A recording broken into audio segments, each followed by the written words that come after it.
It's been a record-setting year in the Grip and Rip Baseball League. The matchup is set, the battle lines are drawn. We have two finalists. It's going to be the Nixa Suckers taking on the Branson Showmen with the Howard Bell Trophy on the line October 20th at Meador Park in Springfield, Missouri. Hello once again, everybody. I'm Rance Berger alongside Tony Lewis and Godfather. What a championship game we have on tap. The Suckers and the Showmen, two of the reddest, hottest clubs in all of Southwest Missouri. I think you could not have drawn it up any better. I saw that these are the two probably strongest teams that we've had in the league, and it's only fitting that we have them go head-to-head for the biggest game of the season for sure. It's going to be a good one on Sunday night. Let's talk about how they got here, and let's begin with the Branson Showmen. The Showmen come into the title game with a record of 6 wins against 3 defeats. 2 of those came at the hands of the Nixa Suckers. But they were 11-4 victors in the semifinals on Sunday, largely led by the efforts of pitcher Trey Turner. His third GRBL start was a good one as he pitches 5 innings and propels the Purple Machine to victory once more. Yeah, Trey just incredibly impressive on the mound, not only on the mound, but then also with his bat. And I saw that he may have prematurely said on his Facebook page he was going to go scoreless, but when you had the game like he did, you can afford to talk a little bit of trash like he also did. Well, to be fair, it was the first time Trey Turner had been scored on all season, and the 2 runs he conceded were unearned. So the ERA stays spotless. He now has 40 strikeouts across 20 innings of work. And oh, by the way, he's also got a league record 17 RBIs in a single season. Another big performance from the Showmen on Sunday from Jacob Karlson. The player-manager ended up going 4 for 5 at the plate with a couple of RBIs. He has now gone 10-plus for just yet another season. A storied career continues for Jacob Karlson. Yep, and I think, behind the arms of Trey like he did and Tyler Abma, they're going to need him to show up for the big game, the championship. I was really happy to see on Sunday how well Tyler Russ did. Maybe didn't have the sophomore season like he wanted to offensively, but I would look out if I were the Suckers, because if Russ gets hot, that's a really dominating middle of that order there. It's pretty hard to top the 12 hits in 10 games that Rusk had as a rookie with the Metropolitans, but the fact of the matter is this is now 2 seasons in the league for Rusk, 2 trips to the finals. That's got to feel good. Showmen also have been getting some good support all season long. Schuyler Carter has another 10-hit season, and then Toby Yorks has been swinging a good bat, especially when runners are on. Yep, Schuyler Carter, I made a comment to Steve on Sunday, Director of Baseball Operations. I go, this almost looks like Schuyler's rookie year. He's kind of playing like that MVP year that he had. Patrols the outfield really well.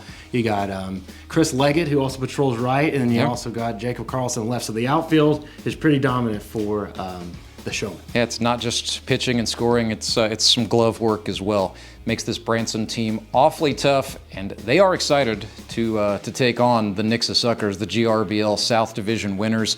You go back and look through history, Suckers beat the Showmen twice in the regular season, but what do they say? It's hard to beat a team 3 times? That's exactly what Courtney Spitz said as a manager to me. He's like, it's going to be tough, but hey, we're going to try and beat them 3 times. Well, let's talk about the other team in this final. They come into it with 7 victories against a single defeat. That's going to be the Nixa Suckers.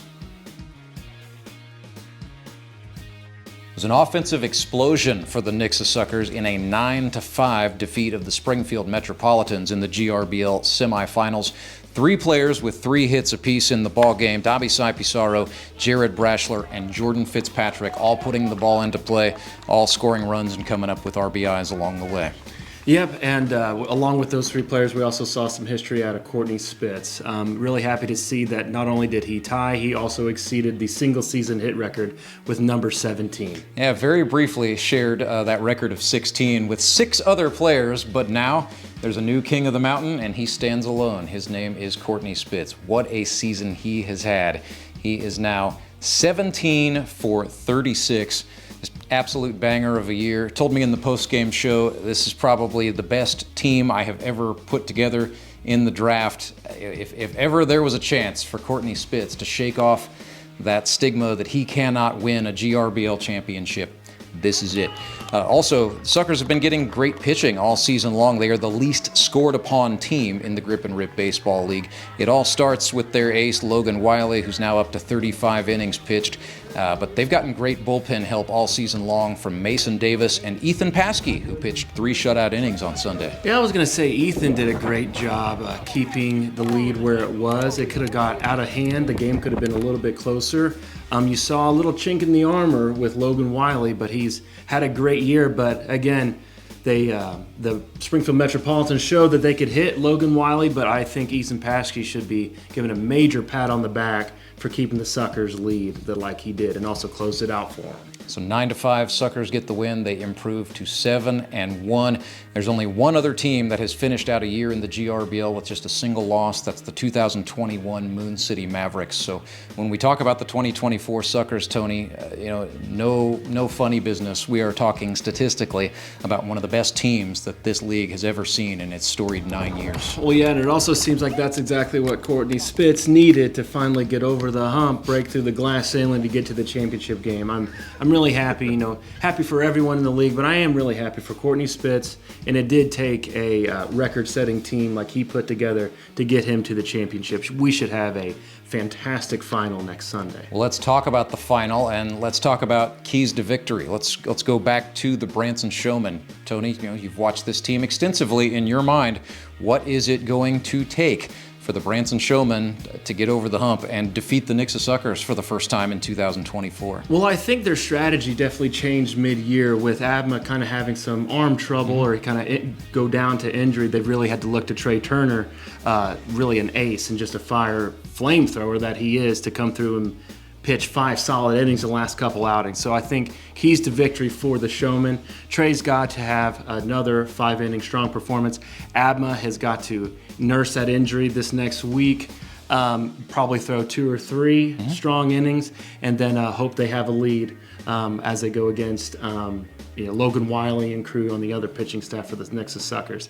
I will say another thing I think that the Showmen should have, or what a key to their victory, is key hitting, and I'm going to say it again, Tyler Rusk. I think if Tyler Rusk comes through, we know that Jacob Karlson's going to hit, and we know that Trey Turner is going to hit, but I think pitchers are going to have a hard time pitching around 3 batters in a row, so I think he is a key to victory. Yeah, meaty part of the order was very good for the Branson Showmen on Sunday. I'm in full agreement. It's going to take a strong day from the supporting cast and maybe even some surprise hits in clutch situations from some players who are a little bit deeper on the batting chart. The Branson bullpen, Tyler Abma, in fairness, did throw a couple of scoreless innings on Sunday before they took him out of the ball game against the Locos.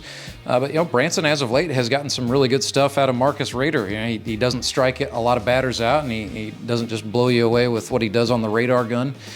But he gets them out softly, and that's really been interesting to watch. So, Abma Rader, that's a pretty good pairing out of the bullpen. I would put it right up there with Mason Davis and Ethan Paschke for the Suckers. So flip side of that, you are the Nixa Suckers. You're facing a Branson Showman team that is red hot ever since Trey Turner became a starter. What is it going to take for the Suckers to beat a team 3 times in a single season, especially on the GRBL's grandest stage? I think we're gonna find out pretty quick, and it's gonna have to take the hot hitting of Jared Braschler and Davisai Pizarro up front, and continue with Courtney Spitz, but then also I think a key to their victory, I said Tyler Rusk on the other side, I think a key to victory for the Nixa Suckers is Jordan Fitzpatrick. He hadn't played the full season, but when he is in there, he has MVPs type numbers. I think he's got one of the smoothest swings in the league. I think he is a key to the Nixa Suckers victory, and I'm going to say it again, Jordan Fitzpatrick. Yeah, 3 for 5 on the day on Sunday as well, with 3 runs batted in. Sweet swing, and made some good defensive plays at second base as well. I think just kind of up and down the lineup, this has been maybe an overlooked part of Nix's game, but Ben Wade, one of the most prolific base stealers in the GRBL. But I think base running, I think the Suckers are going to have some instances where maybe they turn a single into a double. They're going to need to steal some bases. They're going to need to capitalize on just any opportunity to run that the Branson Showmen will open up. If the door opens, they've got to run through it. Yeah, but they got some runners in Michael Doughman and Jamar Averyhart as well. Indeed. So they got speed in case Courtney Spitz does some strategy and maybe holds one of them as a reserve and throw them in as a pinch runner to maybe swipe a couple bags late in the game. That could also be pretty crucial for them. It's going to be a good game. I think it's going to be a close game, and so we're going to learn a lot about the mental toughness from both the Nixa Suckers and the Branson Showmen as this goes on. It's different. The playoff atmosphere, the GRBL in October, it's a heck of a lot of fun for neutral observers like us, but it can be a bit of a pressure cooker for the players. What I like, you also got two Missouri State D1 pitchers going to go at it in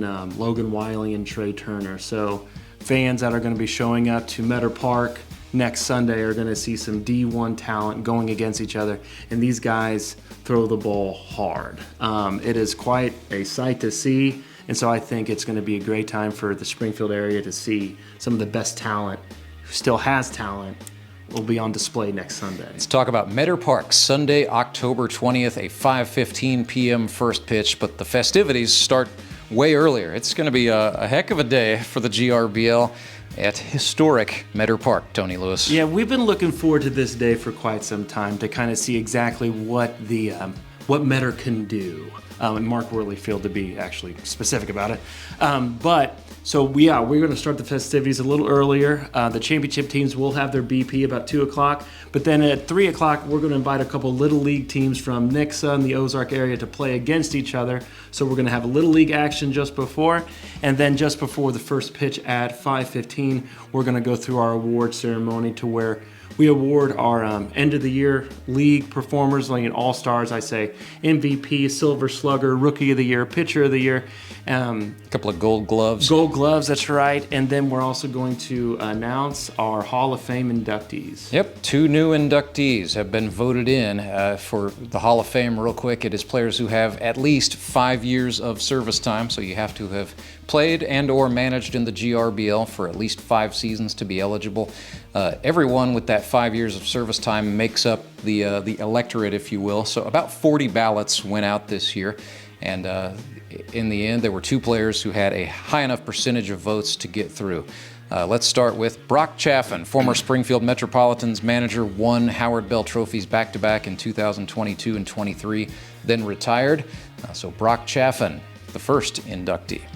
Yep, Brock, a guy from Stoutland, Missouri, then played at Missouri State. I had Brock as a Little League camper back in the day when I played at Missouri State. But Brock is no longer a Little League guy. He is a very big guy and swung a very big bat all through his tenure at the GRBL. Was solid behind the plate. But then I'll tell you, he hit some of the biggest moon shots that the league has ever seen. I'm very happy for Brock. He definitely earned it. And he also, I think we need to mention that he's one of the few back-to-back champions that we have had as a manager for the Springfield Metropolitans when he was a manager for them. Yeah, managerially speaking, only he and Justin Skinner have managed to win more than one championship. Skinner had 3, Chaffin had 2, so that's most certainly rare air. The second inductee for 2024, and just the 8th Hall of Fame inductee since the GRBL started the Hall of Fame, is Canada's greatest export, catcher Jared Fox out of the University of Missouri S&T. Lifetime 62 hits, 29 runs batted in. That 60 hit mark is really rare air for any player in the GRBL. But Jared Fox still going at 38 years old and is hoping to go for a few more seasons. But he's really excited and is anticipating that Hall of Fame induction with honor. Yep, he's been a solid guy behind the plate as a catcher. So it's kind of neat that we're inducting 2 catchers into the Hall of Fame. Jared Fox has just such a great swing, and we saw it on Sunday in his semifinal performance. Locos fell short, but Jared Fox still has a lot more life in this league, and we're happy to have him, happy to induct him into the Hall of Fame, but he's not done yet, I don't think. Oh, he's going to have to be a spectator on Sunday as the Nixa Suckers take on the Branson Showmen. Again, a 5:15 p.m. first pitch. Admission to all GRBL games, just $5 for adults. Children 12 and under get into free. And we expect a great house on Sunday. Yeah, we're going to have food trucks, we're going to have kid games, and we're just going to have a great time. And we invite everyone in the area. And if you cannot tune in, we live stream all of our games for free on our YouTube channel, where Ranch is the host, and he'll have some other color commentators, maybe a couple celebrity guests will show up in the booth as well. But Guys, this is the most exciting time of the year for the GRBL. We thank you, everyone out there who's been tuning in and listening to our shows, GRBL Tonight. And Rance, thank you for just doing a professional job. You're just great, and we are happy to have you a part of our staff, and we look forward to seeing everyone next Sunday. I'm excited to have the call of another championship. Sunday, October 20th, 5:15 p.m., Meador Park in Springfield, Missouri. If you can't be there, be right here on the Grip and Rip Baseball League's YouTube channel. Nixa Suckers and Branson Showmen, Howard Bell Trophy, and a champagne shower that can't be beat, all on the line. Until then, for Tony Lewis, I'm Rance Berger, wishing you good night from Springfield, Missouri.